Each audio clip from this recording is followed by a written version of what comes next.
الحمدللہ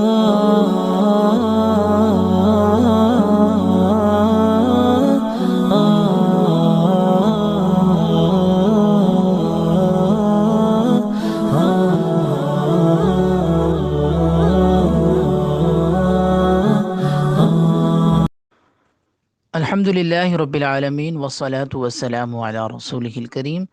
وعلی آلہ واصحابہ اجمعین اما بعد رب زدنی علما رب زدنی علما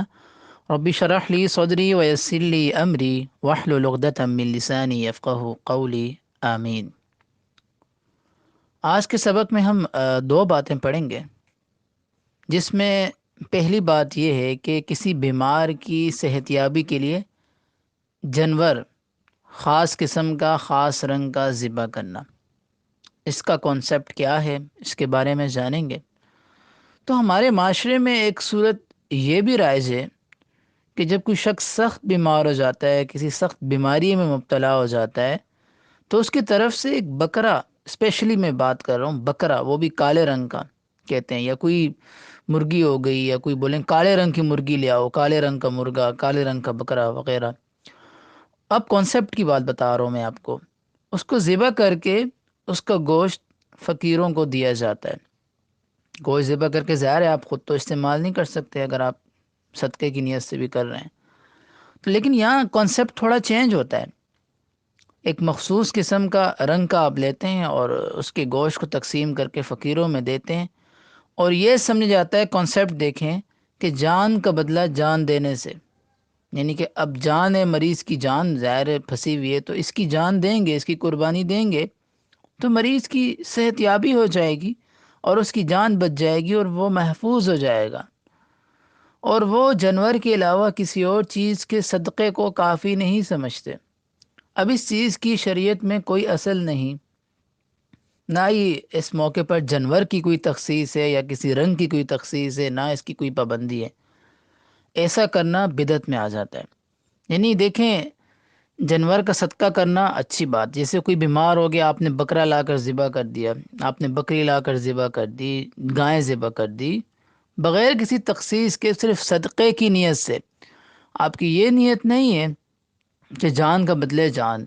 قربانی دیں گے اس کی طرف سے تو یہ ٹھیک ہو جائے گا، نہیں، یہ چیز ٹھیک نہیں ہوگی۔ صدقے کی نیت سے کر رہے ہیں، بلا تخصیص کر رہے ہیں، رنگوں کی کوئی تخصیص نہیں ہے، کوئی بھی رنگ کا لا کے کر سکتے ہیں، ضروری نہیں ہے۔ اور یہی کافی سمجھ لینا کہ اسی کا صدقہ کریں گے تو بلا ٹل جائے گی، نہیں، ایسی تخصیص بھی، یعنی کہ ایک چیز کو اسپیشلٹی کر دینا شریعت میں بدعت بن جاتی ہے، کیونکہ صدقہ مطلق ہے، کامن ہے، چاہے وہ پیسے کا ہے، چاہے وہ گوشت کا ہے، چاہے وہ جانور کی قربانی کا ہے، مرغے کا ہے، مرغی کا ہے، بکرے کا ہے، گائے کا ہے، یا روپیہ پیسے کا ہے۔ صدقے کا مفہوم یہ ہے کسی کی مدد کرنا، کسی غریب کو کچھ دے دینا، پیسے کی صورت میں دیں، گوشت کی صورت میں دیں، روپیے کی صورت میں دیں، جس طرح بھی دیں۔ آپ جب صدقہ نکالتے ہیں، بیمار کی طرف سے نکالیں یا صحیح سالم شخص کی طرف سے نکالیں یا کسی بھی وقت نکالیں، تو صدقہ بلا کو ٹالتا ہے، یہ حدیث مفہوم ہے، بالکل ٹھیک ہے۔ لیکن اس میں کسی قسم کی تخصیص کرنا، اس رنگ کا ہو، اس وقت ہو، یا بس یہی کر رہے ہیں، یہ نہیں کرنا، تو یہ چیز جب آپ تخصیص کر دیتے ہیں پھر آپ کا کانسیپٹ بدل جائے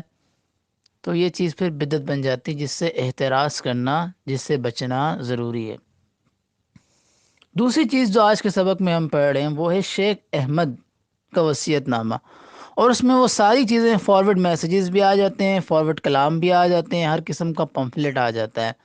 اور اکثر ایسی باتیں بھی آ جاتی ہیں کہ بھئی ہم نے خواب میں دیکھا وغیرہ وغیرہ۔ اب ہوا یہ مسلمان، معاملہ یہ ہے نا کہ وہ اپنے دین سے جو ہے نا بہت دور ہوتے جا رہے ہیں، کٹتے جا رہے ہیں، قرآن و حدیث سے مسلمان کٹتے جا رہے ہیں۔ انہیں اللہ کی ذات پر کامل بھروسہ اور توکل کرنا چاہیے، وہ آہستہ آہستہ کم ہوتا جا رہا ہے۔ اپنی جہالت، اپنی ان کی نادانی کی وجہ سے وہ بدفعلی، بدشگونی، نحوست، چھوت چھات، اس طرح کی خرابیوں میں مبتلا ہو رہے ہیں، اور اسی چیز کا دشمنان اسلام فائدہ اٹھا رہے ہیں۔ یہی ہماری دینی کمزوری ہے جس پر وہ ضرب لگا کر ہمارے توکل کو کمزور کر رہے ہیں، اور ایسی چیزیں ہمارے دین میں شامل کر رہے ہیں جو ہمارے دین میں نہیں ہے، اور ہم کو ان چیزوں میں لگا کر ہمارے اصلی مقصد سے ہٹا کر وہ اپنے مقاصد پورے کر رہے ہیں۔ ہم اپنے دین کو خود ڈھا رہے ہیں، ہم اپنے دین کو خود ڈھا رہے ہیں، اور ہم شکوے کر رہے ہیں کہ اسرائیل سازشیں کر رہا ہے، امریکہ سازشیں کر رہا ہے، بلکہ ہم تو خود اپنے نفس کے غلام بنے ہوئے ہیں۔ پہلے تو ہم اپنے نفس کے غلام ہیں، پھر بعد میں دیکھتے ہیں ہم کس کے غلام ہیں۔ تو یہ اسی طرح ایک فرضی وصیت نامہ جو چلتا ہوا آ رہا ہے، ہم بھی جب ابھی تو وہ الحمدللہ ہم سب کو شعور ہو گیا، اب تو واٹس ایپ کا زمانہ آ گیا۔ پہلے میں نے بھی یہ بڑا دیکھا، مسجدوں کے سامنے جمعے کی نماز جب پڑھتے تھے تو ایک پمفلٹ ہوتا تھا، اس میں لکھی ہوئی باتیں تو اچھی ہوتی تھی کہ اسکار کرو، نمازوں پہ پابندی کرو، نافل پڑھو وغیرہ۔ یہ آپ کو پتہ ہے یہ 150 سال پرانا یہ کانسیپٹ ہے۔ وہ ہم پمفلٹ لے کر آتے تھے، اس پہ لکھا ہوتا تھا اگر آپ اس کو آگے کاپی پیسٹ نہیں کرو گے، یعنی آپ اس کو آگے اس کو نہیں پھیلاؤ گے، میں نے اس کو پھیلایا تو میرے گھر میں یہ ہو گیا، مجھے یہ ترقی ہوگی۔ کیا فقط ایک پمفلٹ کی 10-15 فوٹو کاپی کرنے سے اور اس کو آگے نشر کرنے سے آپ کے گھر میں یہ آ گیا؟ یہ آپ کا کانسیپٹ کیسا، کس طرف لے جایا جا رہا ہے؟ آپ کا توکل کہاں فٹ کر رہے ہیں؟ یہ ہمیں بھی ملا، میں خود بھی، میں نے جب میں چھوٹا تھا، جب یہ موبائل کا اتنا زیادہ دور نہیں تھا، واٹس ایپ وغیرہ بالکل رائج نہیں تھے، بہت پرانی بات کر رہا ہوں، اس زمانے میں یہ پمفلٹ میں نے بھی دیکھا ہے۔ آپ میں سے بھی اکثر نے یہ پمفلٹ دیکھا ہوگا جس کے اوپر لکھا ہوتا تھا یہ کام کرو، فلاں کرو، اور یہ اس کے فلاں مکہ میں اس خادم نے یہ خواب دیکھا ہے، پتہ نہیں۔ اور علماء نے جب تحقیق کی تو پتہ چلا اسلام کا کوئی خادم ہی نہیں ہے بھائی۔ اسلام اور یہ جو وصیت نامہ ہے شیخ احمد کا، یہ 150 سال پرانا چلتا ہوا آ رہا ہے، اور یہ ایک تو فرضی ہے، اوپر سے اس کے اوپر لکھا ہوتا ہے کہ وہ خادم روزہ اقدس ہیں، انہوں نے خواب میں دیکھا ہے وغیرہ۔ دیکھیں اس میں جو باتیں لکھی ہوتی ہیں وہ اچھی ہوتی ہیں، لیکن اس کے اندر جو لزوم ہوتا ہے کہ بس یہی کرو اور اس کو آگے فارورڈ کرو، آپ اس کو آگے، جیسے اس زمانے میں تو فوٹو کاپی تھی، آج میسج کی صورت میں آتا ہے کہ 10 لوگوں کو فارورڈ کرو، اگر نہیں کرو گے تو آپ کے گھر میں غم آئے گا، اگر کرو گے تو آپ کے گھر میں خوشی آئے گی۔ تو یہ کیا کانسیپٹ ہے؟ یعنی کہ آپ ایک میسج فارورڈ نہیں کریں گے تو آپ آزمائش میں مبتلا ہوں گے، اور اگر آپ ایک میسج کو فارورڈ کریں گے 10 لوگوں کو تو آپ کو کامیابی ملے گی۔ یہ توکل کس طرف لے جایا جا رہا ہے؟ آپ کا کانسیپٹ کہاں لے کر جا رہے ہیں، کہاں پر فٹ کر رہے ہیں؟ ہمیں دین سمجھنے کے لیے ان فرضی وصیت ناموں کی ضرورت نہیں ہے، ہمارے پاس قرآن و حدیث کافی ہیں، ان کے خطابات، ان کی روشنی ہمارے لیے کافی ہے جس سے ہم ہدایت لیں، جس پر ہم عمل کریں۔ اور ایسی باتیں آپ صلی اللہ علیہ وسلم کی طرف منسوب کرنا بھی سخت ترین گناہ ہے۔ تو یہ آج سے نہیں، یہ بہت پرانا ہے، اور جب تحقیق کی، میں نے پہلے بھی یاد بتائی کہ یہ ایسا کوئی شخص ہی نہیں تھا اس نام کا، اور دوسرا یہ عیسائیوں نے اس کو جاری کیا تھا۔ یہ تب کی بات ہے جب انگریزوں کا تسلط تھا برصغیر ہندوستان پہ، اور وہ مسلمانوں کو صرف نماز روزے پر لگانا چاہتے تھے، پیری مریدی پر لگانا چاہتے تھے، لنگروں پر لگانا چاہتے تھے، مزاری جو انہوں نے بنا دیا، قبروں تک، مزاروں تک، اورسوں تک، اور فلاں فلاں میلادوں تک انہوں نے ان کو وہیں پر گھیر لیا۔ وہاں سے آگے کوئی دین ہی نہیں ہے، نہ مسلمانوں میں اقتدار ہے، نہ سیاست ہے، نہ لیڈرشپ ہے، کچھ بھی نہیں۔ اس زمانے کی بات کر رہا ہوں، اب تو الحمدللہ ہمارے پاس لیڈرز ہیں، لیکن وہ الگ بات ہے کہ ان کو کوئی ووٹ نہیں دیتا۔ تو کہنے کا مطلب یہ ہے کہ وہ مسلمانوں کو صرف ایک ہی کام پر لگانا چاہتے تھے کہ نماز روزے میں لگ جائیں، حالانکہ دین ہمارے نبی کریم صلی اللہ علیہ وسلم نے تو سیاست بھی کی ہے،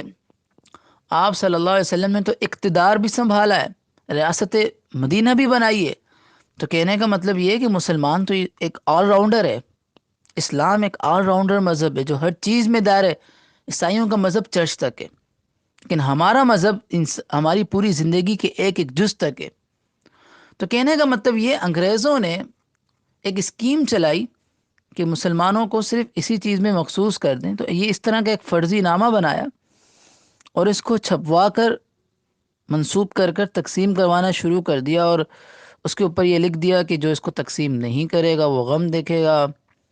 اور جو اس کو تقسیم کرے گا آگے 10 لوگوں میں، 20 لوگوں میں، تو وہ فائدہ دیکھے گا، تو وغیرہ وغیرہ۔ اس طرح یہ سلسلہ چلتا رہا چلتا رہا چلتا رہا، اور آج تک یہ، اب یہ اس کی شکل بدل گئی ہے، پہلے کاغذوں پر تھا، اب یہ میسیجز پر ہو گیا، واٹس ایپ کے میسیجز پر آپ کو ابھی بھی بہت کم اس کا شعور آ گیا، تو اب یہ بہت کم ہے، لیکن یہ وصیت نامہ بالکل جعلی ہے، فرضی، خود ساختہ ہے، جس کی شرح کوئی حیثیت نہیں، اس کا بائیکاٹ کرنا چاہیے۔